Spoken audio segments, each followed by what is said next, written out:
All right, so I'm sweating pretty good. So I'm gonna freeze my butt off tonight, but today is January 19th.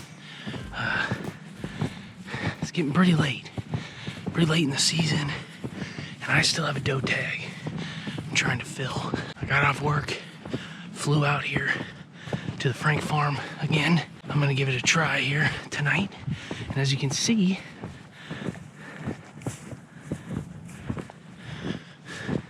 we got a lot of snow. Pretty warm today. I think it's like in the low 40s, high 30s.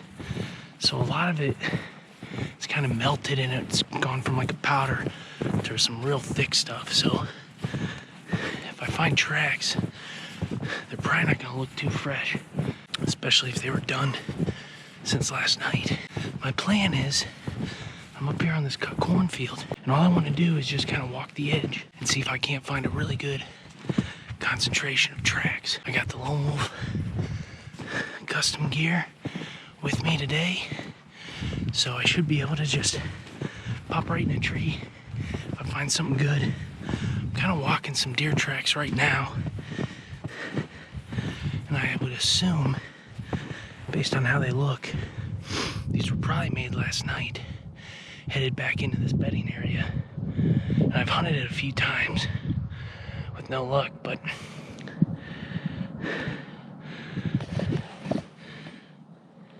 looks like a couple different deer, but it's not quite the concentration I was looking for. So I'm gonna keep walking. Right now, I got a northwest wind kind of blowing out of the woods into my face. So that's perfect. I just gotta figure out where I want to set up on these suckers. So right here.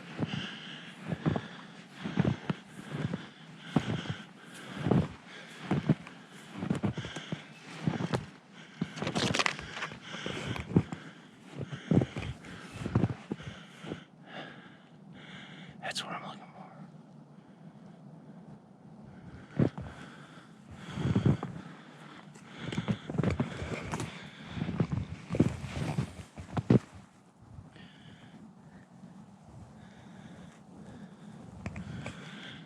That's what I'm looking for.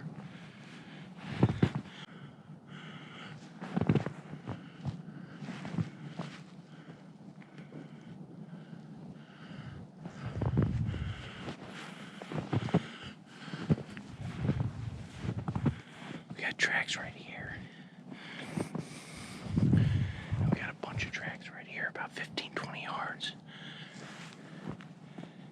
Got a big mess of branches right here, so I think this is where I'm gonna sit. During the winter, it's really hard to get close to these bedding areas. I know a lot of these deer will bed within 150, 200 yards of where I am right now. But what helps is where this field's at and where they're bedded, as you can see, there's a hill right here, and they're down over that hill. So when you're trying to get close to bedding areas in the wintertime, it's a smart move.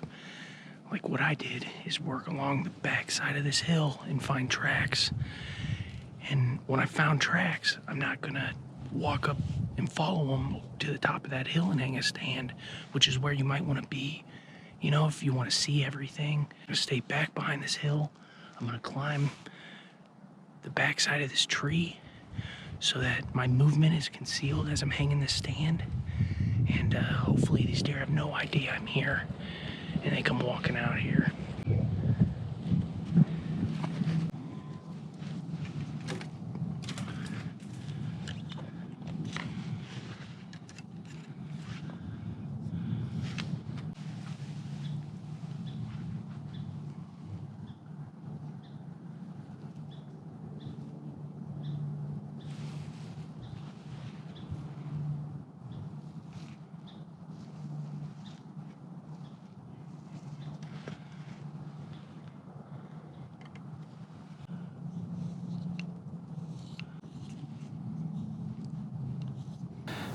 all set up here.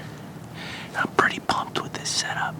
I'm gonna be real quiet because I assume these deer are probably bedded pretty close to me. Like I was saying when I got in here, we got a ton of snow. And I've been waiting for snow forever. I feel like the last time we had snow was back in November. That at least stuck. And the last couple days it stuck. We got at least 15, 20 plus inches. I mean, it was crazy. My plan was to get out here and kind of walk these fields and find where these deer are coming out at the last few days and where they're feeding. And what happened was when I was popped up here on the north field, and I found a bunch of tracks down in this bottom corner, which makes a lot of sense because I know in the past a lot of deer have bedded over here to the west of me in this swamp. There's a bunch of dry areas and little islands and stuff that these deer tend to bed on. And it looks like all these tracks are headed into there from the field. So I would assume they were probably done this morning, which would mean that those deer are bedded in there right now. Hopefully when they get up, they just walk out here. So I got a bedding area to the west, cut cornfield to the east, and a northwest wind blowing out to this field from the bedding area. In my stand, it's pretty badass. I'm kind of excited about it. I got nestled up here in this big clump of branches, and there's a bunch of smaller trees and grapevines. It's just a massive, blob of cover that I got up in here, and I just kind of trimmed enough stuff so I could draw my bow a couple different angles. I'm only 2.5 sticks high and 10 yards from where the concentration of tracks are, where they pop out of this swamp over this little knoll behind me. Like I was saying earlier before I got up here, I didn't want to climb too high. This time of year, it's really hard to get tight to these bedding areas. And if you're climbing 15, 20, 25 feet, in the areas I hunt, it's a lot of flat ground. You can see 70, 80, 90 yards through the woods. So if there are any deer, within 80, 90 yards of me, they're going to watch me climb right into my tree stand. So the idea was to stay low. I found the cover, keep my tree stand low, so I'm not climbing way up in the air where I'm going to be visible to these deer bedding. And hopefully it works out, man. If I get a shot, it's going to be close, so stay tuned. We'll see what happens. I got about 2 hours. I'm excited. This is pretty cool. This is the first time I've really hunted in the snow all year, so let's get it done tonight. I'm tired of trying to fill this toe tag. Let's get it done. Come on.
was insane.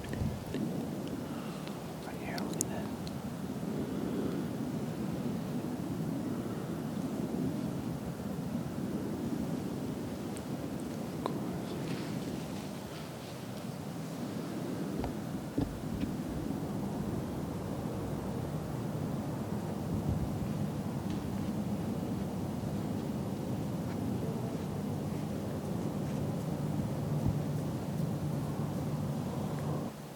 There was at least 6 different bucks in here.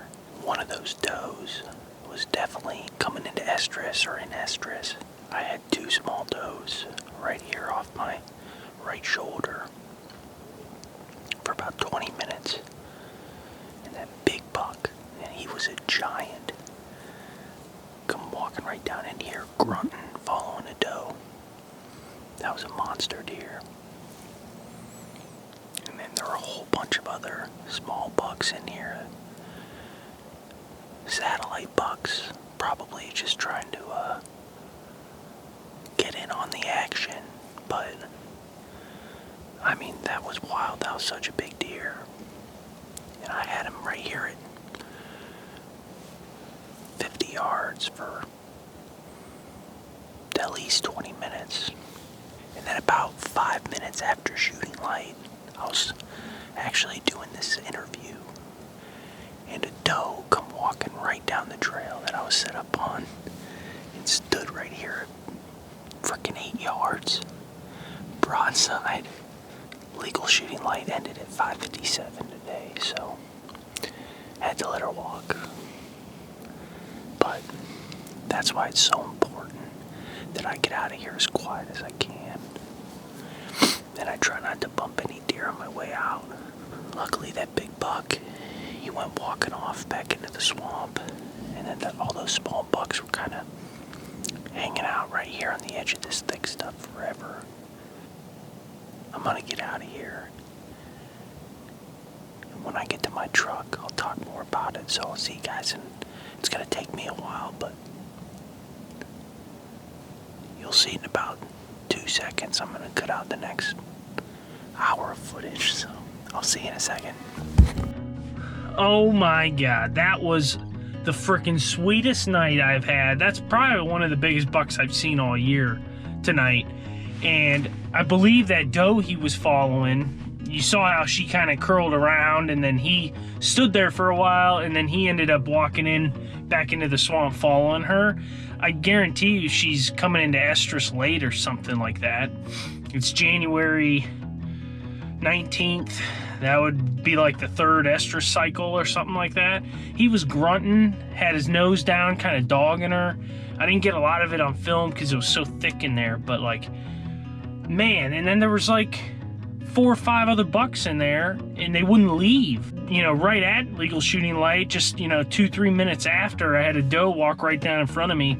Wild night, man. Like, that was a big deer. I can't believe that. January 19th. Seeing a buck like that, that's crazy. And, my plan for that hunt was just to get in there and find the freshest tracks that are leading into a bedding area. I knew there was a bedding area up in there. I've hunted there before, obviously. And all I needed to see was a bunch of tracks going into there from last night, or from this morning, them going into bed. That smaller buck was moving at 4:15, right as I was getting set up. He went off into the swamp because I could hear a whole bunch of other deer running around back behind him. And this is all 4 o'clock, 4:15 in the afternoon. And maybe an hour went by, and sure as shit, here comes that doe and 2 yearlings and that big buck. And one of those yearlings kind of got a little squirrely. I think I would have got a lot cooler video of that buck if I could have gotten by that smaller doe, but she ended up curling right downwind of me. All the deer just kind of stood there for 10 minutes and did nothing. And after a little while, they kind of went on their business. And obviously that buck went the other way. But there was a couple other bucks in there. Another one that looked pretty good. He might have been the 8-pointer that I seen a few weeks back. Yeah, man. I got to go through some photos and see if I know that deer, because That was a shooter if I've ever seen one. Too bad I only got a doe tag. It was either, you know, shoot one of those smaller does or get video of that buck. And, you know, I'm gonna turn the camera at that buck almost every time, I think. Unless that was like a really big mature doe, but even then, the idea of maybe finding his sheds this spring makes me not want to bump him out of here. Maybe this is his, maybe he lives here during this time of year. It'd be cool to find those sheds. He was a cool looking buck, real tall, bunch of points. Very cool. So anyways, guys, thanks for watching. Thanks for sticking through this with me. We got like 2 weeks left. So I'm probably gonna get out maybe a handful of times, 4 or 5 times, try and kill a doe. And I'm gonna try to take advantage of this snow and get out again, you know, a few more times before it melts, hopefully. I know it's supposed to stay cold the next few days, but like I said, stick with me. I'm gonna try and get it done. Once again, if you like this video, please hit the like button, hit the subscribe button if you want to be notified every time that I upload a new video. And as always, we'll see you guys on the next one.